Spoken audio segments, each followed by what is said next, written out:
Have you done it yet? Have you gone on to YouTube and searched liberal tears 2024?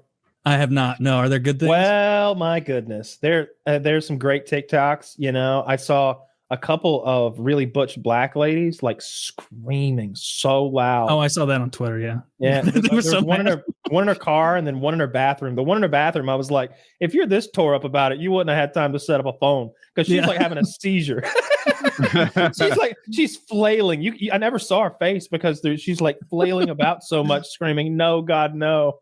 That's the problem with this. It's like, and action. I'm so unhappy. Yeah. Like, what is this horse shit? The real ones were like that lady in the green sweater right after 2016, where like she has no idea she's being filmed, and she's just like, just a primal scream of despair. That lady cost the blue team $250,000. Like, nobody wants to be on the same team as her. Yeah, and stop making that the front page of the Democratic Party. Yeah, they need a rebrand desperately, and if they shift to kind of a more populist, not obsessed with these like how'd she do weird with progressive pet causes.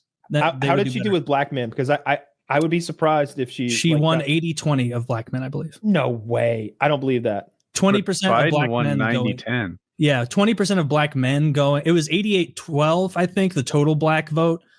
And that's like not that off of normal, I think. I think it's usually like 10-12%. I know black women, she got like 96% of. Yeah, there's no group that votes more Democrat than black women. My goodness, that is they're in the bag. Like there aren't too many black ladies who are down for the Trumpers, I guess. Yeah. You know what? I bet those other fucking 4% just can't read. Dude, more likely than they support Trump. In a totally selfish way, I want the Democrats to double down on all of these pet social issues because it will because normal people hate this shit. And can I tell you, they need, like, if they do, they're just being led around by the nose by people. Each side has this blind spot for the other where they can't like empathize with them and get inside their shoes. And I gotta say, like I watched her concession speech. She was on. You could tell she'd been crying. Her husband's over there crying. Fucking Waltz is over there all teary eyed. Everybody's crying, you know. And then they show the crowd, and it's nothing but like liberal women and immigrants, and they're all crying. Those big immigrant tears. That's their constituent. That's what they've made their constituency into. They need to reformat, re-aim, really hone their messaging. I always say I have so many concerns about Trump, and I wish he were better. I wish he were what I want him to be.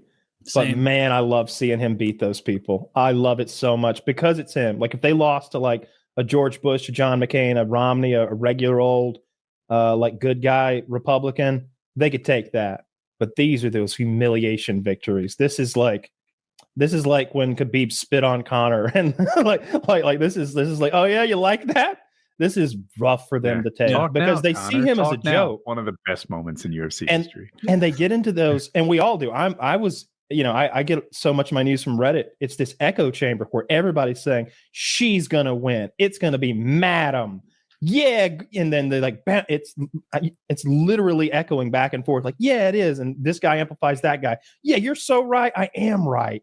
And it just goes round and round. And then I was watching a liberal podcaster. This guy takes news clips, and then there'll be like a really good 90-second clip, and then he makes a 10-minute video of him flapping his lips about it.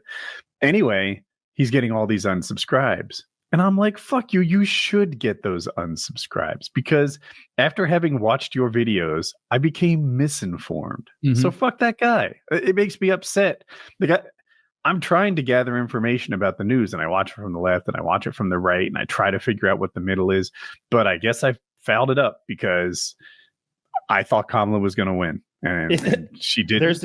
There's a lot of these media Pied Pipers out there that want to misinform you to keep you on their little in their alcove. Did that Iowa poll like play any Yes. part? Oh my God. You too. Okay. Dude. Yeah, all this, I had never heard of Ann Seltzer until like a week ago. And all of a sudden it's like, she is the most reliable. If there's 21 polls that say X and she says Y, those 21s are scratching their head on how she got it so wrong. Suddenly Ann Seltzer's Iowa poll. So Ann Seltzer, I think I have her name right, does a poll in Iowa. And apparently, traditionally, it's very accurate. She's been Bellwether. the gold standard. State as well. And it's the Bellwether is what the poll is called?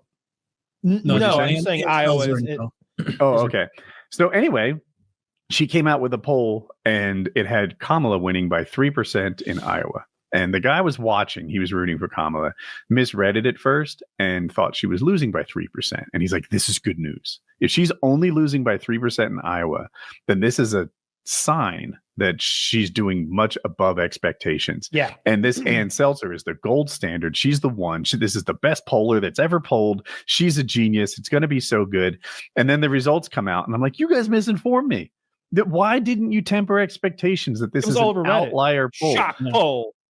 Dagger to the Trump campaign as Iowa shock poll comes in with him down 3 points in the middle of the Redlands. And that was when we did the show like that night, and I was like, I don't know who's gonna fucking win, dude. It's like, so it got in your news universe too. Like I got in my news universe by that. Yeah, I saw, and like maybe it's just because I'm the most right wing of us, but like I saw that and I didn't feel this way in 2016. Like as election day was going, I had no nerves. I'm like, he's going to win. So when I saw that, I just remembered back to like all the ridiculous New York Times polls and all these things they put out that always seem to, massage data.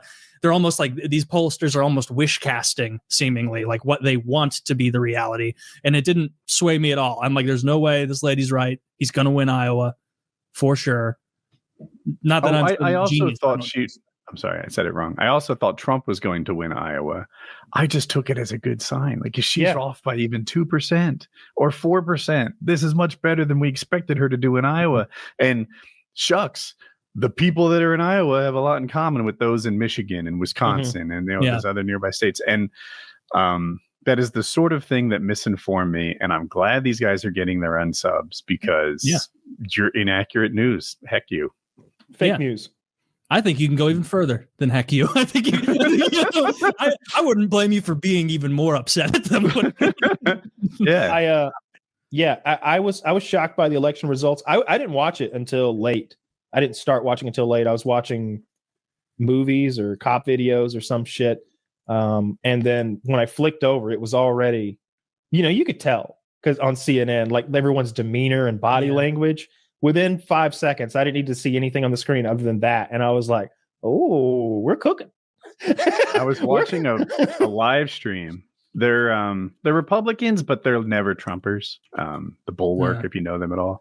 And they were comparing it to the 2016, where they're like, are we all ready? And like, grieving in negotiation stage, like we're like, well, she could still win the blue wall. This could still hold. This could still, but it's like if you lose Georgia and Pennsylvania by whatever it was, 3%. Oh, that was it.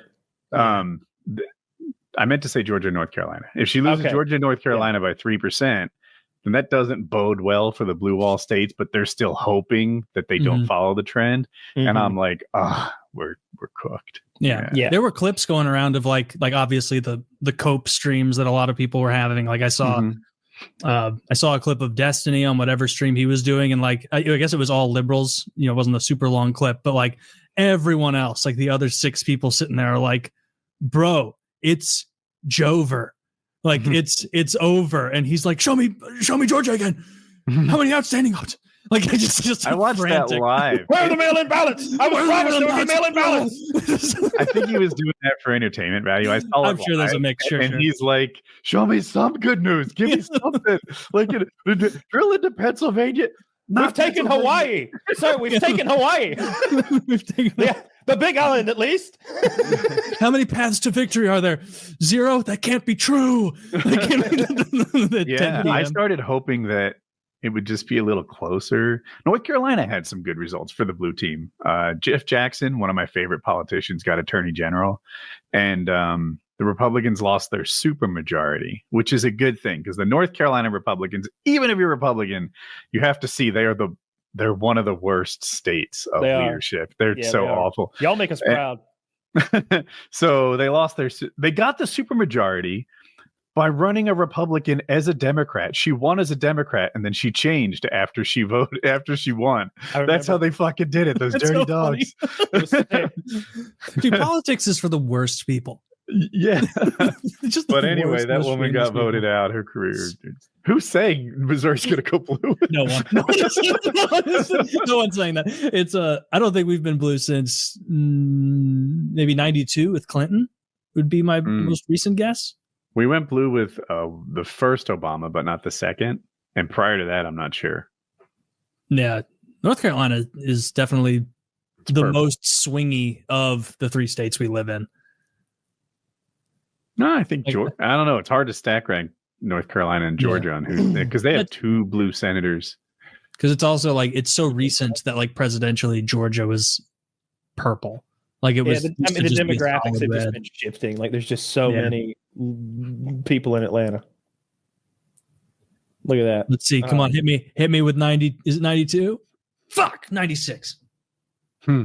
It was NC blue in 212, or did I see that incorrectly? No, all right, no, just 8. Okay, that's what I thought. I remember being in high school during like the Obama McCain run, and like even my parents and like people I knew who were either gonna vote, either not vote, or like were kind of tacitly pro McCain, being like, "Oh yeah, there's 0% chance he's gonna get blown out. Like Obama's gonna." Oh yeah, you could feel it. You could tell that McCain was so nice when it came time to like possibly attack Obama and like drag him through the mud or something. He was just like, "Oh no, he's a good man. We just disagree. Don't say that. Say he's the devil. Say he's a Muslim." Terrible. I don't think my dad even votes, like at all, ever.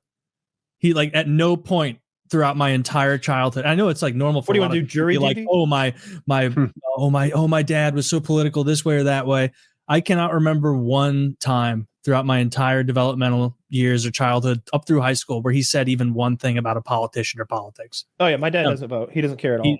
My dad does not give a shit. Like he catches like he doesn't seek it out, so he just gets like the 8-minute news session that about politics on the news and like nightly news. I'll be like, "Did you see this thing, this war, or did you see the thing Trump did?" He'd be like, "I heard something about that. What happened?" Like he just doesn't care.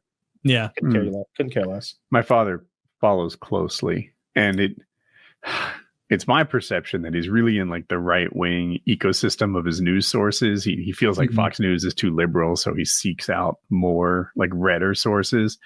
But he probably thinks that about me, in the inverse. Yeah, was he? Because I know they weren't religious when you were a kid. Right? Was there any political leaning when you were young that they showed, or was that kind of a newer? It was still Republican. Yeah. He's been a Republican my whole life. And that was probably a rarity at the time in New Jersey, right? Like I thought they've been pretty solid blue for a long fucking time. Yeah, I'd agree with that. But, pretty solid blue means a little what, like 57%. Fair enough. Yeah. Yeah. So. I'm so glad we don't have another one of these for 4 years. Oh, yeah.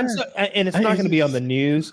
And like what I did notice is like, again, I'm on Reddit all the time. And I remember when, who lost his marbles? What's his name again? Joe Biden. When Joe Biden won, it was like the whole front page was plastered with "Thank you, Mr. President." Just all of these like loving all this Joe Biden love. The whole front page, like you had to scroll to find that there was a bombing in somewhere, Yemen or something. Yeah, or somebody customized their car to make it talk or something. It was all about him. There was nothing when Trump won. Like it was just there was one meme that said something like, "This isn't happening right now. This isn't happening right now." And the rest of it was just ignore it.